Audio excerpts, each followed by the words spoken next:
but they get their love from the audience, and that's where they belong. Right, let's go. 1, 2. Noon till night, nearly at night, here we pop over the top. Non-stop variety girls, but never any impropriety girls. Not like society girls. Come on, hit it. Never inspired. All on variety girls, not the variety girls. 1927. The girl who looked out of place on the chorus line is out front, center stage, on her own.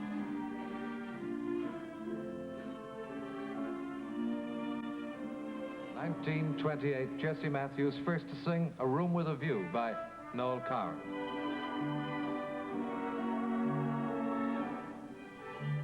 1929, Jessie Matthews first to sing Cole Porter's Let's Do It. 1930, Evergreen, the most lavish and sumptuous production Cochrane ever put on the British stage, and at the top of the bill, You. When you've got a little springtime in your heart. 4 years later, Jessie made the screen version of Evergreen. It was a lavish production by British standards, which led to offers of work with Fred Astaire in Hollywood. Instead, at the height of her career, she took a year off to try to have a baby. As soon as she was pregnant, Jessie and Sonny spent a small fortune adding a nursery wing to their film star home in Hampton, Middlesex. But despite all the elaborate plans, things didn't work out. And his happy dreams will be evergreen as the sweetest morning in June. When you've got a little springtime. You look very sweet. I was. I still am.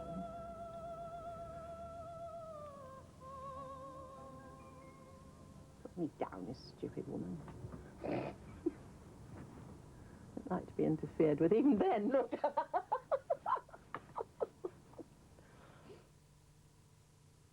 Was being adopted something that came as a bit of a shock? Yeah, yeah. I don't think it's anything anyone expects, you know. How did you find out? I was sent to boarding school when I was about 7 or 8, when she had come back from America and was not at all well and wanted a divorce. And that was what was going on then, and so I was sent to boarding school, as it turned out. And I was told very swiftly there that I was adopted, which was a great surprise. By other girls, you mean? Yeah. Oh, yes. They were backward in coming forward, are they? And had you ever suspected? No. I used to think perhaps I was a bit unnatural, that I didn't respond in the way I was obviously expected to. In what way? I withdrew. You know, I didn't like to be clutched. Do you know what I mean? It's a natural sort of reaction, I suppose. I don't know. I felt a bit alien, I think. Yes, I did.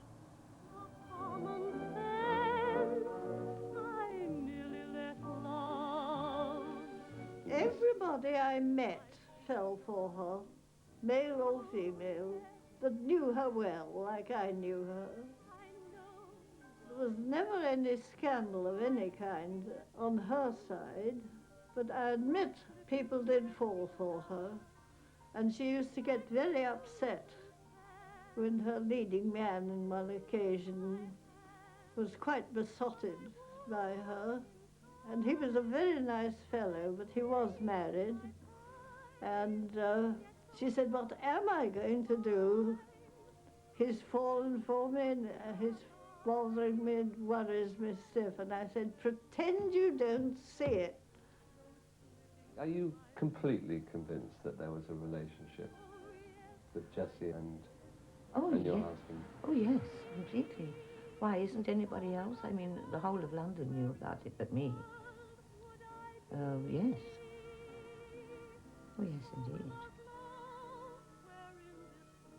Did Sonny Hale know about the relationship, do you think? Yes, He did in the end. But I think he knew Jessie's faults and tolerated them, or knew her little... I mean, for instance, when we're having lunch one day, he said, you know, Jessie's a sucker for tall, dark and handsome men, which Harry was. He said she swoons when she sees one standing on the street corner. And I think in a strange way, he was trying to warn me that she might fancy him, maybe there'd be a mild flirtation during the run of the show. But I don't think even he knew how devastating it would be to me and that it would be the end of my marriage. What a dreadful outfit, whatever is there?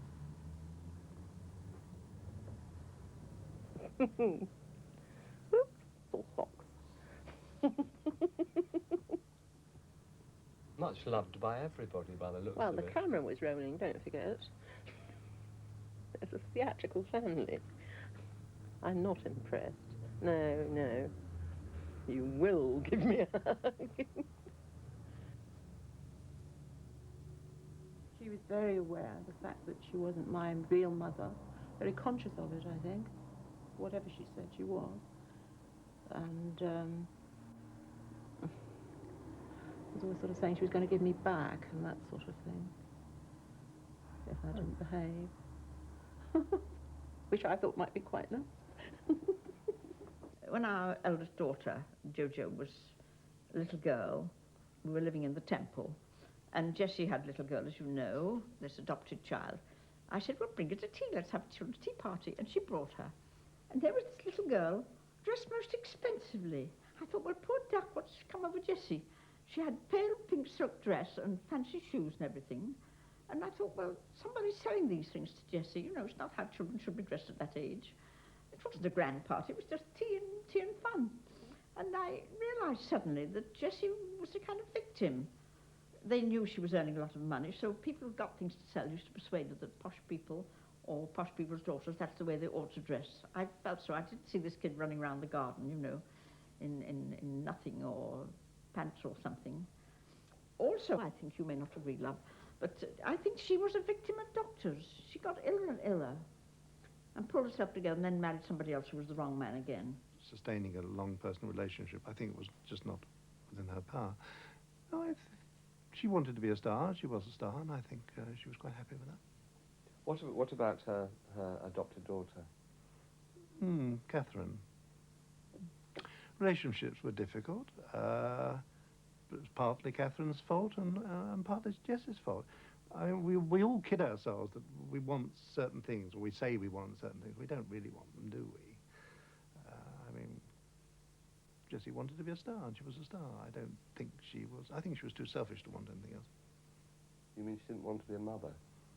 But the romance of being a mother and the situation, the role-playing of being a mother probably appealed enormously, but I wouldn't have thought that... I mean, it was like she always had a little dog, for instance, dachshund dog, and she loved having a pet, but if the pet wanted combing or looking after, Jessie wanted to hand that on to somebody else to do.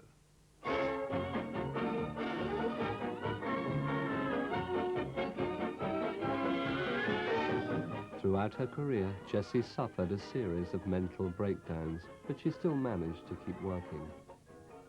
She wasn't ill all the time. I mean, you know, she could go for months, and something would happen, and then the edifice would collapse. If she would turn on you, what would you do? One just rang her doctor, and somebody came round and looked after her.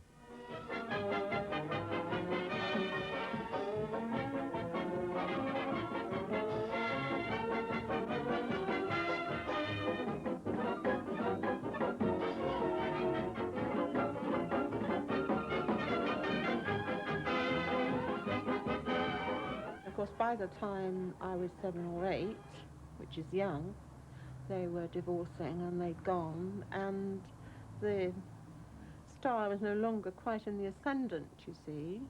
We're into the war, and they both went their own separate ways, and it was very different. I think she thought that after the war it'd all be the same. Most of us did.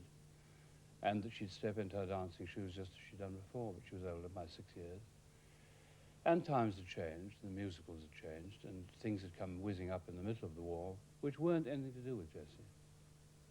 There was no time for her, and she gradually drifted into oblivion.